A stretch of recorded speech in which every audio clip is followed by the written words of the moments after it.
Health is wealth. Uwian na mga bay! We are live again today because we have nothing to do. We are working our weekend work. So it's time to go live, and our title for this live today is Wealth and Health is not an exclusive club. It's open to all mga bay, regardless of your background. Yan, miga love shout out sa 1300s followers and 1100 FB friends. How are you guys? Hope you have a wonderful weekend.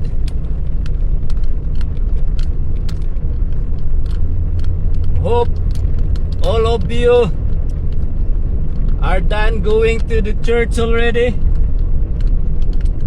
getting ready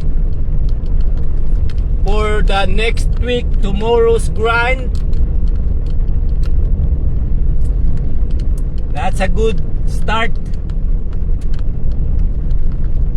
to do your week. That's why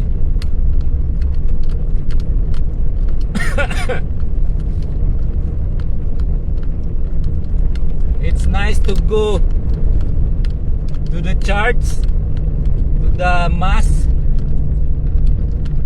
before you start your week. How are you? Mika love shout out, 1 million viewers in the house.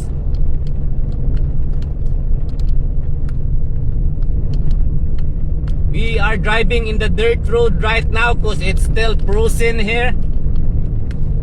I believe the temperature right now is -5, and it's cloudy all over. You look anywhere, it's all cloudy. So,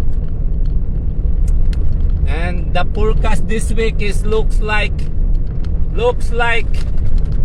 single digit the whole week.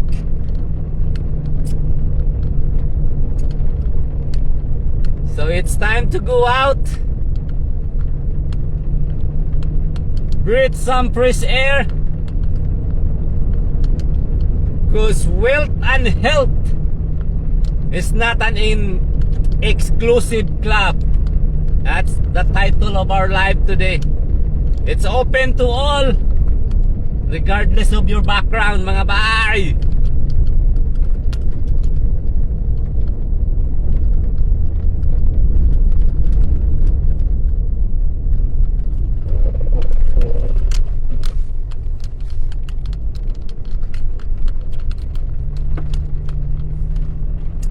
Yeah, it's nice to go outside this week because it's single digit temperature, even though it's still minus temperature, but it's a very warm week.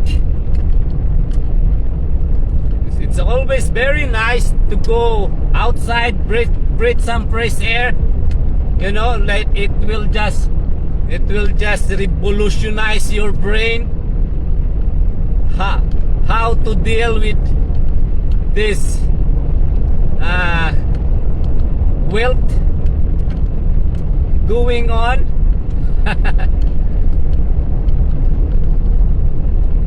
See, I think somebody is walking in this road. That's good. You know, it will present your mind. You can think some very good idea to do what you gonna do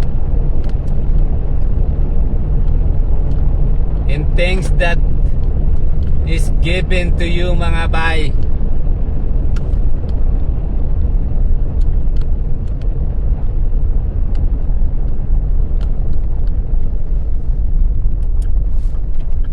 whenever God gives us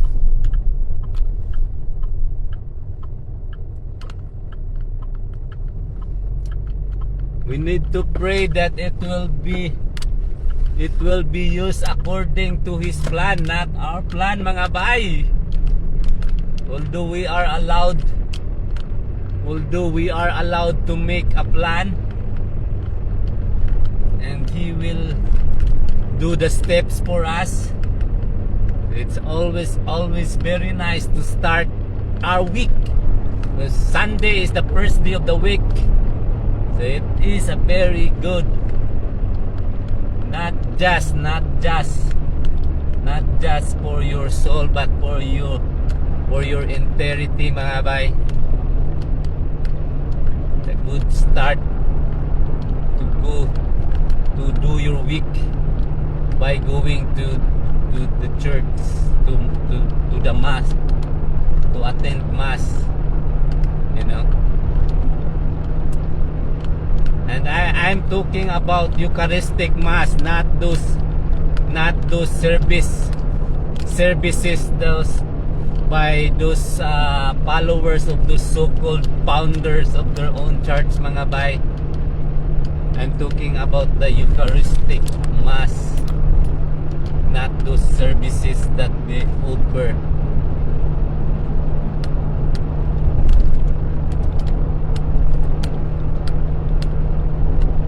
Mika love, shout out Fernan Apilan. Yeah, how are you? Thank you for joining our live today. It's wonderful to see you. How's the business? How's life? How's everything? Hope everything is good. Good on your side there.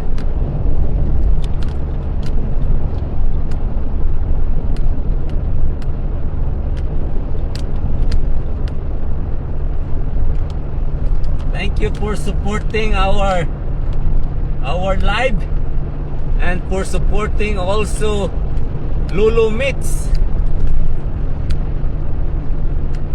Because Lulu Meats has a very good business idea. They make us work. They make all of us work without getting paid. And for that, thank you for supporting our live and Lulu Meats. Your support will not only help my what do you call this one, my content, but it will also help all the FB Lulu Meats investor. So it's good to see you in our live today. You know, sometimes it will get bored driving in this very long straight road.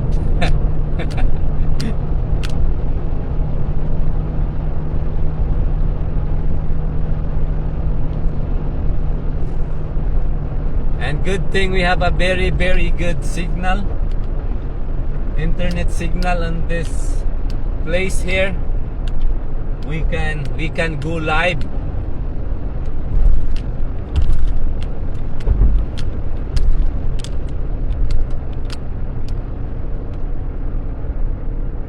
There's lots of traffic. I think some of these people are just done their chores like me too.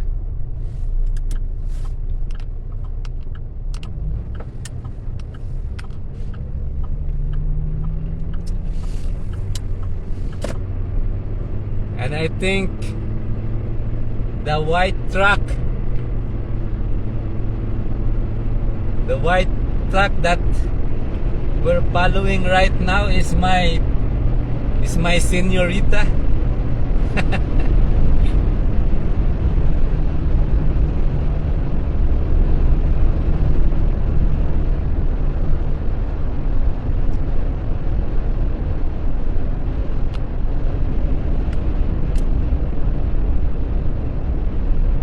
Wala pa nahuman. We are done. In fact, we are doing live as we go home.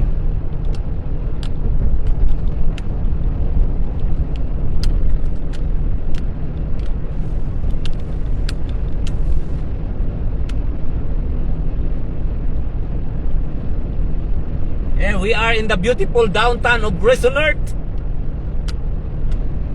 The Lapidader said that Rosinort is the great place to live. And if you ask me if it's true, yeah, you heard it right. Rosinort is a great place to live. Like since I came here 21 years ago, we never left this town anymore. We just stay here. It's a small, quiet town. People are nice. So we just stay here. And so far so good and wonderful. Mega love shout out Stephen Hart. How are you?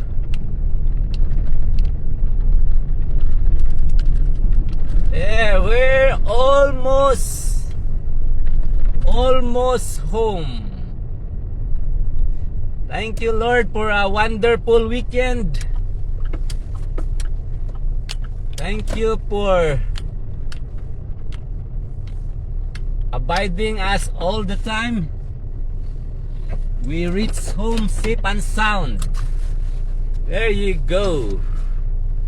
There you go. Once again, thank you Fernan Apilan and Stephen Hart for accompanying us as we go home.